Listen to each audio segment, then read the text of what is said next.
ನಮಸ್ತೆ. ಇವತ್ತಿನ ಟಾಪಿಕ್ ನಿದ್ದೆ. ಒಬ್ಬ ಮನುಷ್ಯನಿಗೆ ನಿದ್ದೆ ಅನ್ನೋದು ಎಷ್ಟು ಇಂಪಾರ್ಟೆಂಟ್ ಅಲ್ವಾ? ಆ ಮನುಷ್ಯ ಬದುಕಬೇಕು ಅಂದ್ರೆ ಊಟ ಎಷ್ಟು ಇಂಪಾರ್ಟೆಂಟೋ ಅಷ್ಟೇ ನಿದ್ದೆ ಕೂಡ ಇಂಪಾರ್ಟೆಂಟ್. ಕೆಲ ವ್ಯಕ್ತಿಗಳು ಅವ್ರಿಗಿರೋ ಟೆನ್ಷನ್, ಪ್ರಾಬ್ಲಮ್, ಕೆಲಸ ಇದರಿಂದ ಸರಿಯಾಗಿ ನಿದ್ದೆನ ಮಾಡೋದಿಲ್ಲ.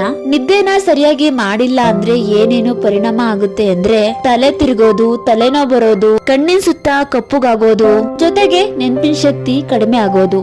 ಅವರು ಫಿಸಿಕಲಿ ಮತ್ತೆ ಮೆಂಟಲಿ ವೀಕ್ ಆಗ್ತಿದ್ದೀನಿ ಅಂತ ಅವರಿಗೆ ಅನ್ಸೋದು, ಮತ್ತೆ ಕಣ್ಣು ತುಂಬಾ ಉರಿ ಕಾಣಿಸ್ಕೊಳ್ಳೋದು ಸಹ ಆಗುತ್ತೆ. ಮನುಷ್ಯ ನಿದ್ದೆ ಮಾಡ್ಬೇಕಾದ್ರೆ ಅವನ ದೇಹ ಕೆಲಸವನ್ನ ಮಾಡ್ತಾ ಇರುತ್ತೆ. ಆ ಕೆಲಸ ಮಾಡ್ಬೇಕು ಅಂತ ಅಂದ್ರೆ ಮನುಷ್ಯ ದಿನಕ್ಕೆ 6 ಅವರ್ ಆದ್ರೂ ನಿದ್ದೆ ಕಂಪಲ್ಸರಿ ಮಾಡ್ಲೇಬೇಕು. 8 ಅವರ್ ಮಾಡ್ಬೇಕು. ಬಟ್ 8 ಅವರ್ ಮಾಡಕ್ಲಿಕ್ಕೆ ಆಗಿಲ್ಲ ಅಂದ್ರೆ 6 ಅವರ್ ಆದ್ರೂ ಮಾಡ್ಲೇಬೇಕು. ಅಂಡ್ ನೈಟು ಮಲಗಿ ಬೆಳಗ್ಗೆ ಎದೊಳ್ಬೇಕಾದ್ರೆ ಸ್ವಲ್ಪನಾದ್ರು ಚೇಂಜಸ್ ಆಗಿರುತ್ತೆ. ಒಂದ್ ಎಕ್ಸಾಂಪಲ್ ಹೇಳ್ತೀನಿ, ಇದು ಎಷ್ಟೋ ಜನಕ್ಕೆ ಗೊತ್ತಿರಲ್ಲ. ಈ ಉಗುರುಗಳೆಲ್ಲ ಬೆಳಿತಾವಲ್ಲ ಯಾವ ಟೈಮಲ್ಲಿ ಗೊತ್ತಾ? ನಾವು ನಿದ್ರೆ ಮಾಡ್ಬೇಕಾದ್ರೆ ಈ ಉಗುರುಗಳು ಬೆಳಿತವೆ. ನಿದ್ರೆ ಮಾಡಿಲ್ಲ ಅಂದ್ರೆ ನೆಗೆಟಿವಿಟಿ ಜಾಸ್ತಿ ಆಗುತ್ತೆ. ನಿದ್ದೆನ ಸರಿಯಾದ ಟೈಮಿಗೆ ಮಾಡಿಲ್ಲ ಅಂದ್ರೆ ಹೀಗೆ ಸುಮಾರು ಪ್ರಾಬ್ಲಮ್ ನ ಫೇಸ್ ಮಾಡ್ಬೇಕಾಗುತ್ತೆ. ಜೊತೆಗೆ ಬ್ರೈನ್ ಕೂಡ ನಿಧಾನವಾಗಿ ಹಾಳಾಗ್ತಾ ಬರುತ್ತೆ. ಇನ್ನ ಕೆಲ ವ್ಯಕ್ತಿಗಳು ಇರ್ತಾರೆ, ನೈಟ್ ಟೈಮ್ ಕೆಲಸ ಮಾಡಿ ಬೆಳಗ್ಗೆ ಟೈಮ್ ಮಲ್ಕೊಳ್ಳೋಣ ಅಂತ. ಬಟ್ ನೈಟ್ ಟೈಮ್ ನಿದ್ದೆ ಮಾಡಿಲ್ಲ ಅಂದ್ರೆ ಅದು ಫುಲ್ಫಿಲ್ ಆಗೋದಿಲ್ಲ ನಿದ್ದೆ.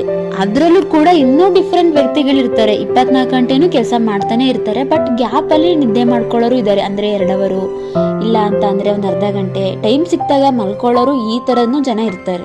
ಅವನ್ ಲೈಫ್ ಅಲ್ಲಿ ಇದೇ ಕಂಟಿನ್ಯೂ ಆಗ್ತಿದೆ ಅಂದ್ರೆ ಅವನು ಟೋಟಲಿ ಡೆಡ್ ಆಗ್ತಿದ್ದಾನೆ ಅಂತ ಅರ್ಥ. ಎಕ್ಸ್ಪೆಷಲಿ ಸಿಸ್ಟಮ್ ಮುಂದೆ ಜಾಸ್ತಿ ಕೂರೋರು ಸರಿಯಾಗಿ ನಿದ್ದೆ ಮಾಡಿಲ್ಲ ಅಂದ್ರೆ ಅವರು ಪ್ರಾಬ್ಲಮ್ ಫೇಸ್ ಮಾಡ್ತಿದ್ದಾರೆ ಅಂತ ಅರ್ಥ. ಸೊ ಇದೆಲ್ಲ ಕಂಟ್ರೋಲ್ ಮಾಡ್ಬೇಕು ಅಂದ್ರೆ ನಿದ್ದೆನ ಚೆನ್ನಾಗಿ ಮಾಡ್ಬೇಕು. ಅಂಡ್ ಬೆಳಗ್ಗೆ ಎದ್ರೆ ಫುಲ್ ಜೋಶ್ ಆಗಿರ್ಬೇಕು, ಆ ತರ ನಿದ್ದೆ ಮಾಡ್ಬೇಕು. ಅಂಡ್ ಜೊತೆಗೆ ನಿದ್ದೆ ಮಾಡೋ ಟೈಮಲ್ಲಿ ನಿದ್ದೆ ಬರ್ತಿಲ್ಲ ಅಂದ್ರೆ ನನ್ ಕಡೆಯಿಂದ ಒಂದು ಬೆಸ್ಟ್ ಅಡ್ವೈಸ್ ಏನಂದ್ರೆ, ಮಲಗಬೇಕಾದ್ರೆ ನಾವು ಥಿಂಕ್ ಮಾಡೋದನ್ನ ಕಡಿಮೆ ಮಾಡ್ಬೇಕು. ಅಂದ್ರೆ ಓವರ್ ಥಿಂಕ್ ಜಾಸ್ತಿ ನಿದ್ದೆ ಮಾಡೋ ಟೈಮಲ್ಲಿ ಮಾಡಬಾರ್ದು. ನಾವು ಮಲ್ಕೋಬೇಕಾದ್ರೆ ಒಂದ್ ವಿಷಯದ ಬಗ್ಗೆ ಥಿಂಕ್ ಮಾಡಕ್ ಸ್ಟಾರ್ಟ್ ಮಾಡುದು ಅಂದ್ರೆ ಥಿಂಕ್ ಮಾಡ್ಕೊಂಡು ತುಂಬಾ ಹಾರ್ಡ್ವಾಗಿ ಥಿಂಕ್ ಮಾಡಕ್ ಸ್ಟಾರ್ಟ್ ಮಾಡ್ತೀವಿ. ಅದನ್ನ ಥಿಂಕಿಂಗ್ ಅನ್ನಲ್ಲ, ಓವರ್ ಥಿಂಕಿಂಗ್ ಅಂತೀವಿ. ಹಾಗಾಗಿ ನಿದ್ದೆ ಕಡಿಮೆ ಆಗೋ ಚಾನ್ಸಸ್ ಕೂಡ ಇರುತ್ತೆ. ಅಂಡ್ ನಾವು ಪ್ರಾಕ್ಟಿಕಲ್ ಆಗಿ ಥಿಂಕ್ ಮಾಡೋಣ, ನಾವು ಜೀವನ ಮಾಡ್ತಿರೋದೇ ಹೊಟ್ಟೆಗೋಸ್ಕರ. ಜೊತೆಗೆ ನಿದ್ದೆನೂ ಇಂಪಾರ್ಟೆಂಟ್ ಅಲ್ವಾ? ಹಾಗಂತ ಕುಂಭಕರ್ಣ ತರ ನಿದ್ದೆ ಮಾಡಿ ಬಕಾಸುರನ್ ತರ ತಿನ್ನಿ ಕೊನೆಗೆ ಮನೆ ಮಠ ಎಲ್ಲ ಮಾರ್ಕೊಂಡು ಹೋಗಿ ಅಂತ ಹೇಳ್ತಿಲ್ಲ. ಸ್ವಲ್ಪ ನಿದ್ದೆಗೂ ಟೈಮ್ ಕೊಡಿ. ಚೆನ್ನಾಗಿ ದುಡಿಯೋದ್ರಲ್ಲಿ ಸ್ವಲ್ಪ ನಿದ್ದೆಗೂ ಟೈಮ್ ಕೊಡ್ಬೇಕಲ್ವಾ ಅಂತ ಹೇಳಿ ಈ ಬ್ಲಾಗ್ ನ ಮುಗಿಸ್ತಿದ್ದೀನಿ. And thank you for watching.